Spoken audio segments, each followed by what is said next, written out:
with a high of 79. Get the latest weather, traffic, and news updates online at 560theanswer.com. Now, from The Signature, a division of Esquire Bank Studios. Sean Fest returns on August 28th at the Westin Chicago Northwest in Itasca. Registration is free. Go to 560theanswer.com/SHAUN Fest. All right. Welcome back. It's Jeannie and Jim filling in for Dan. He will be back tomorrow. I know our listeners will be glad to hear that. He's so insightful. I love listening to Dan in the morning. Wake up to him. Okay, let's turn to this topic because it's really an important topic. How U.S. policy helps foreign workers take American jobs. This is Stephen Eddington writing in American Greatness. He says that in Silicon Valley's reliance on H-1B visas to trim wages, American tech workers are being displaced, intensifying Washington's fight over reform. This was written in May 23rd, 2026. He says specifically that Mary, a veteran of Silicon Valley marketer who can't find a job, considers herself a victim of the H-1B visa program. We've heard this story for probably the last 3 to 5 years. Her story is that a U.S. native replaced by a foreign-born employee who's willing to work at significantly lower wages.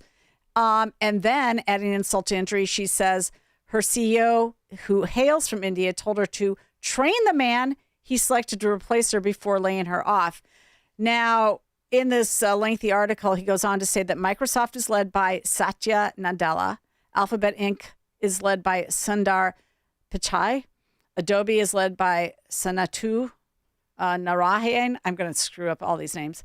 IBM is led by Arvind Krishna. YouTube by Neil Mohan. And T-Mobile US by Srinivas Gopalan.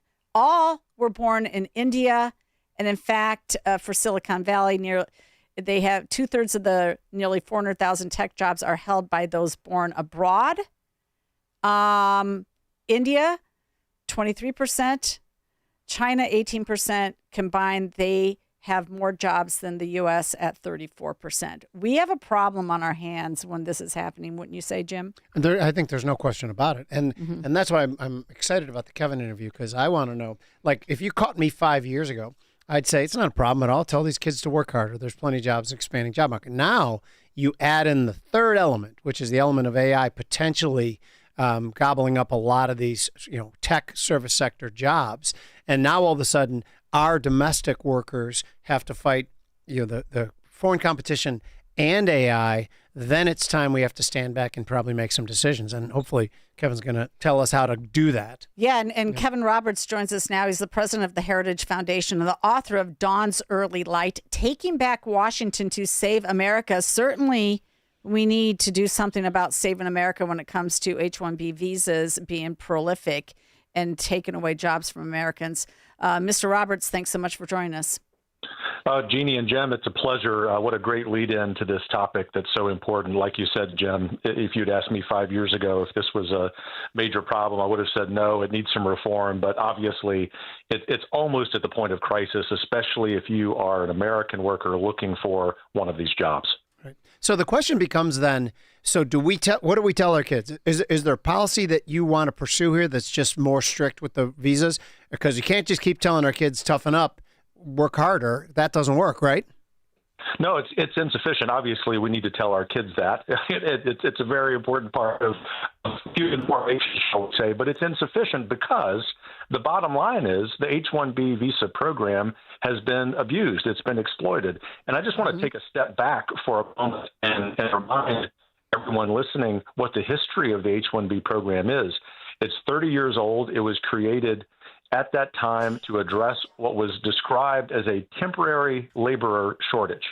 Well, let's just put off to the side the merits or the lack thereof of doing that at that time. Obviously, in 2026, to the point that y'all have made really well thus far, is we have a situation where companies, especially on the West Coast, but let's be honest, companies all across this country are using the H-1B program in order to pay lower wages to hire foreign workers. I mean, already this year, we have almost 300,000 H-1B visa applications renewed. We argue, the bottom line at Heritage, we argue that this program needs to be suspended so that it can be reviewed by Congress and probably ultimately phased out. But maybe after doing this kind of analysis that we in Congress would do, restoring the program a little bit with a little bit of reform. There's another element. There's another facet to it, though, that needs to be discussed. Is that because now that we've shut off illegal immigration and the births in this country are not exactly going through the roof, and we do need some levels of immigration. You're pro-immigration broadly, correct? Legal immigration, of course. Completely. And hats off to the Trump administration for getting us to the point with complete operational control of the southern border and an increasing amount of deportations, especially of the felons in the interior, that we can actually have that conversation, Jim, that conversation being, what does a proper legal immigration system need to look like? But Heritage has said for 15 years that the first order of business is to actually have border security and to enforce the law, both in substance, but also because of the politics of it. On that latter point, you're just not going to get anything through Congress because of those of us on the political right if you've not first established that operational security. And so that is, we almost take for granted, almost 2 years into President Trump's second term, the success that has happened. Obviously, there's more progress that needs to be made. But of course, at Heritage, we want to have a transparent, broad legal immigration system. We first have to fix these problems, including the H-1B problem. I want to bounce to Jeannie, but I do want to say to people who are listening, Kevin won't say it, but his book, Dawn's Early Light, that Jeannie mentioned before, is so uplifting and makes you feel so much better about America. So go out and get it now. But to Jeannie. Yeah, so the other part of this is they said, oh, well, we're going to solve this by charging a $100,000 fee that companies must pay per H-1B worker. And, I don't know that that's the answer either. Now we're just, I don't know, adding to the coffers of the general revenue fund of the government. But really what we need to do is we need to be looking out for American workers. This doesn't do it either. No, that's the bottom line. I think the $100,000 fee is ill-advised. It's actually been completely unsuccessful. And the broader point, which you touch on, Jeannie, which is really important for people to know, is that we have as many as 9 million American men not even looking for jobs. Wow. Now, I lead a think tank. I'm a historian. I know that there are a lot of causes that go into things. They can be social, emotional, economic, and so on. But we absolutely know that one of those factors is that employers have exploited H-1B and some other programs so that they're offering salaries that simply aren't suitable for well-qualified American men. It's really important that we pause this program. We would even support at Heritage a temporary suspension of legal migration so that we can get all of this right for the benefit of the American people. And I believe, to sum up here, that if we do that, then that's going to benefit all people. Nothing against immigrants, nothing against immigrants especially who want to come here legally and want to be entrepreneurs and live the American dream. We want that to happen. But our first moral duty as a people is to Americans. Yeah, well, okay, but so then you've got Microsoft, Alphabet, Adobe, IBM, YouTube, T-Mobile. You've got all these people, they're immigrants themselves. I mean, and they're tech billionaires. And, we've got to get past that hurdle, too. Like, will they push against it? Like, they're probably, I think they're probably American citizens now. Maybe they're not. I don't know. But it was like, they're the ones determining American policy now. I don't know. It doesn't sit well with a lot of us. No, it doesn't. And I think the thing to home in on is that if we don't make any reform to H-1B or to the legal immigration system broadly, and we continue on this path, then everything that you just described, which is people come here legally, they start businesses, they contribute to businesses, they're living the American dream, all of that is endangered because of a lesson we know from American history. Every single time in American history that the foreign-born population reaches the percentage that where it is today, we have social, political, economic strife, none of which we want. Why?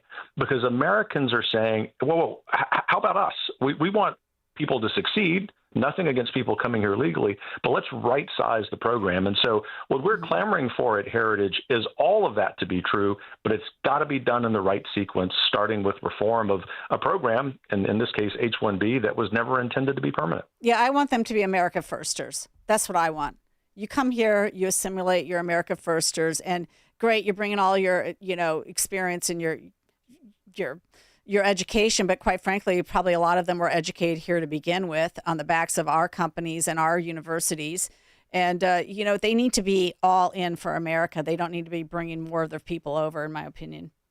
From your lips to God's ears, and just briefly, I'll say from university experience before I went to Heritage, that one of the problems here is that we have an open spigot for universities to bring in international students. Why? Because of the much higher tuition for international students. And I'm real proud of my colleagues at Heritage for pressuring the Trump administration, the Department of Education, to actually turn off that spigot, at least for a while, to accomplish exactly what you're saying, which is that our universities, first and foremost, ought to be for American students. So here's a quick question. Well, you've got about 30 of them, though, 30 universities right now being investigated for having the Chinese that are infiltrating them and essentially stealing secrets. And they're looking at them heavily. I mean, Molinar was out there with a recent press release on that very thing. And we knew that going in. My daughter's an Illinois engineer, and when they went to the Boeing factory in St. Louis, they knew that the Chinese nationals could not go in to see the making of the planes, the Defense Department planes. Here's a question for you, though, Kevin, is that, people sit back and be like, we have to make this decision. We either favor our native-born domestic kids or we don't. Is Donald Trump the right guy to unapologetically say, no, this is affecting us badly and change it? He has been, and I think he will continue to be for the rest of his term. But I think what's at the heart of your question, because this is a problem that will need much, more sustained effort, we have to be thinking about who are the men and women, the political leaders in the next generation who can actually message this to the American people. I think we've seen in some of the ICE enforcements, which went sideways in terms of PR, that you have to have someone in addition to President Trump who can talk about this in a way that is certainly even-keeled, is not fiery, not bombastic, not because that's illegitimate. Those are all righteous emotions about these things, but because we will have to make sure that it isn't just the political right that is pushing for this, but that voters in the center see this as a really important part of everyone having access to live the American dream. It's up to them and their work ethic if they achieve it. I think, in other words, that we need to be thinking, we're certainly working on this at Heritage, who are those men and women at the federal, state, and even local level who not only know the substance, which at Heritage we can propose to them, but are very good communicators about why these reforms are so important. Okay, let's turn to the other end of the spectrum when it comes to needing additional workforces. And this is with the H-2A visa program. And these are, of course, folks that work in the agricultural area, domestic labor, and all that type of thing.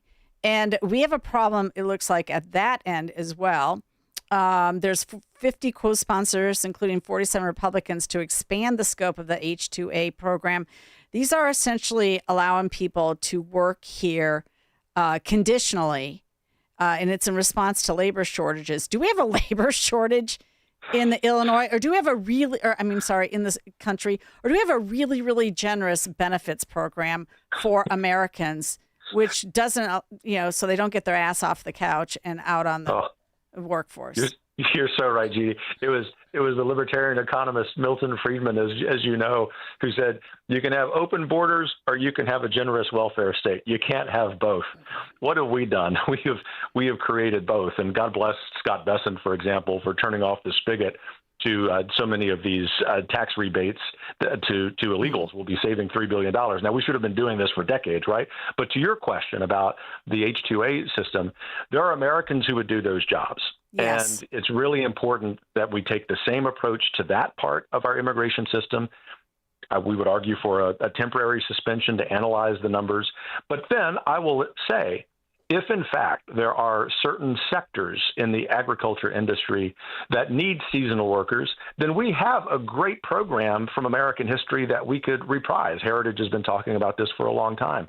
In the 1950s, President Eisenhower was a big advocate for the Bracero program. It was a seasonal program put off to the side to state the obvious, but for people on the left who are kind of kooky, we're not talking about the racism from that program. We're talking about the substance of it. And what it did is the federal government worked with states to say, here's a certain number of jobs that indicate there's a labor shortage in your sector of the ag industry. Let's work together to bring those workers in legally, but then they go back home. That kind of thing I think, would accomplish the spirit of the American people, which is that we want American workers to have the jobs first.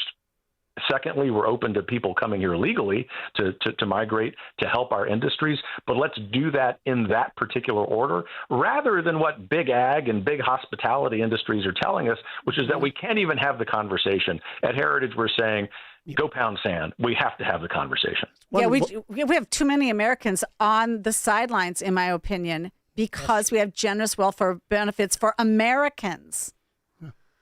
But there's one more thing I want to hit before you go, Kevin. I don't know if you heard me ranting about the camera in this studio is trained right on my bald spot, and it makes me look like I'm bald. And so you, as someone who has a little more experience with that, do I stop fighting it? Do I just shave the head? What do you think?